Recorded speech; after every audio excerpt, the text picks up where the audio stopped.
You can just barely see the light reflecting off that tower. That is amazing.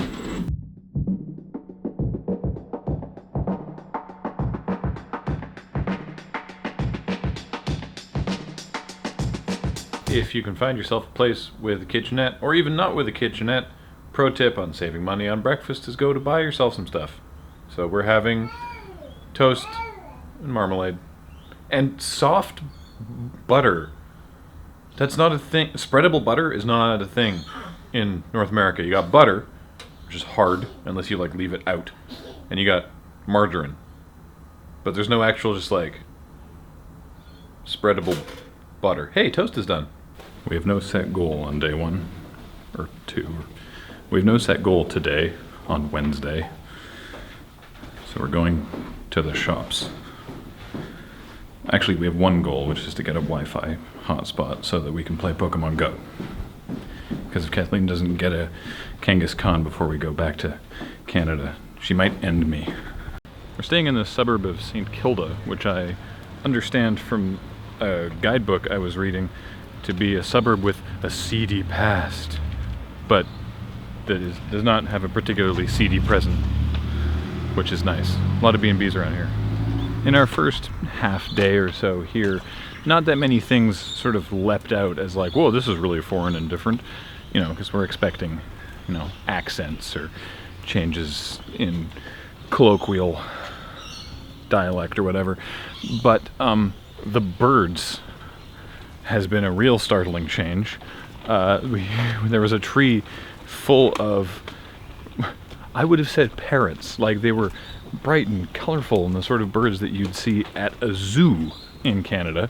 But here, they were just being starlings. They were just mucking around in a tree and being loud and obnoxious. I'm sure the locals think they're utter pests, but they were gorgeous. And they all sound different. All the bird calls sound different. The way that the city is laid out, or not laid out, but the sort of the roads and the architecture and everything, it really does feel like a weird sort of nega-world mashup of England and America. Mm-hmm. Like everything's spread out and there's lots of space, but at the same time, everything's also very sort of like small and laid together, like it's been here for a very, very long time.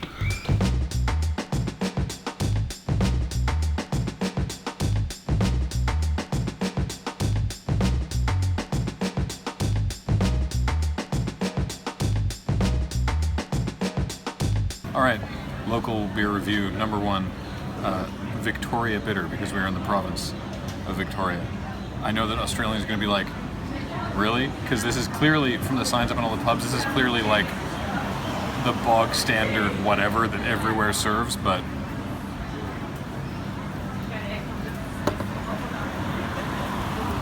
yeah, it's fine.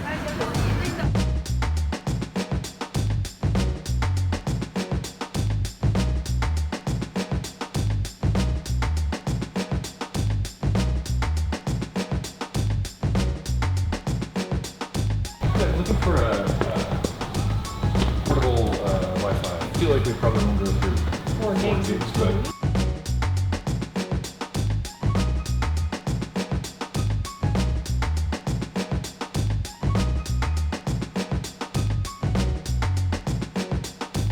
how many bakeries would you say were on that street? Like 6, at least. And all sort of competing in the same realm of bakery, too. Mm-hmm. Like ridiculous confections. Yeah, like the Dutch bakery in Victoria.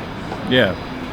So we got some ridiculous confections, and now we're going to walk to the St. Kilda Botanical Gardens and eat them. Yeah.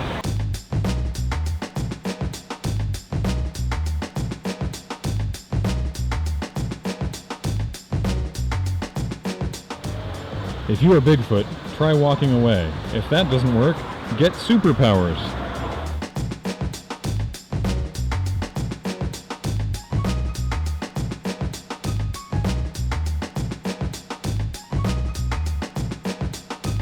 The Pokemon maps have come back. So that's going to make this trip a lot more productive for Kathleen. There's a Bulbasaur nearby.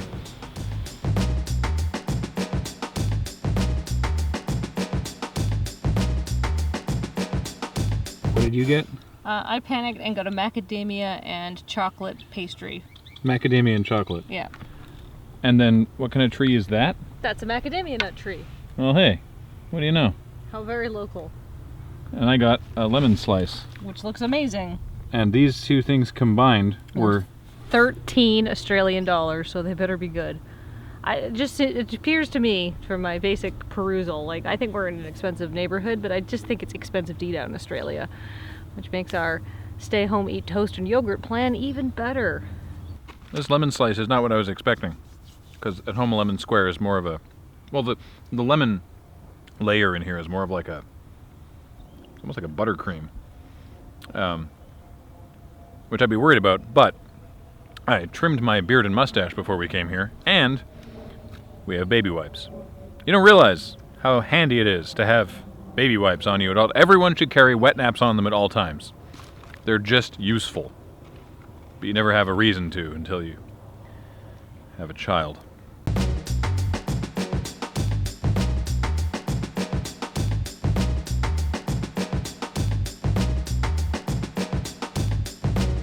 Here we are. The St. Kilda Botanical Gardens. We are here in the gazebo in the rose garden.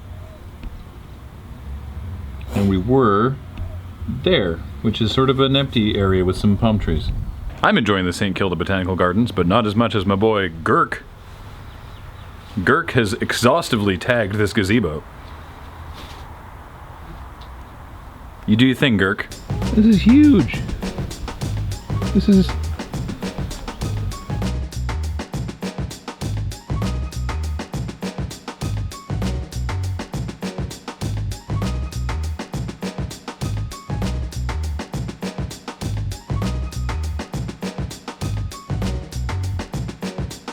Real estate for sale signs here have like photos and a full description of all the amenities in the thing. It's like it's like the Craigslist posting printed on a huge billboard right outside the actual apartment. It's not something I have seen before. Running low on camera battery, but we're heading down to the beach, I guess, and it's really socked in, gotten quite overcast and windy, very windy. So it might be a short trip down there, but we're staying very close by, so it won't be. We'll go to the beach again.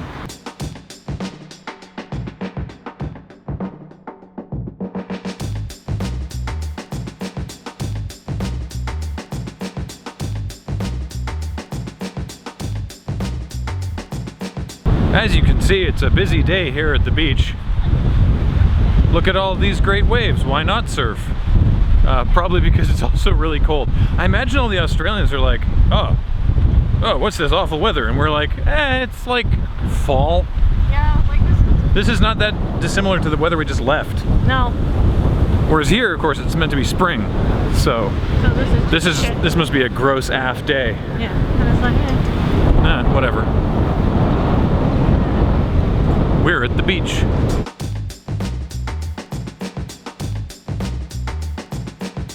Yeah, it's gross out. So we're going back to the B&B.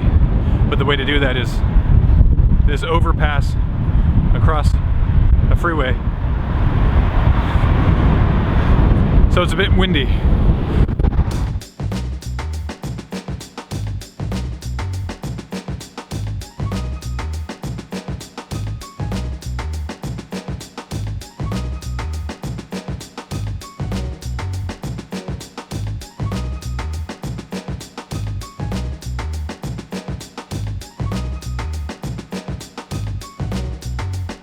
Gotta go take the garbage out, assuming I can find them where the bins are.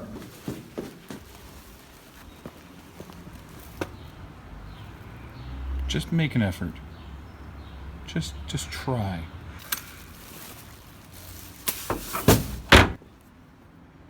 That wasn't really that much effort. I don't know why they had to make such a big deal about it.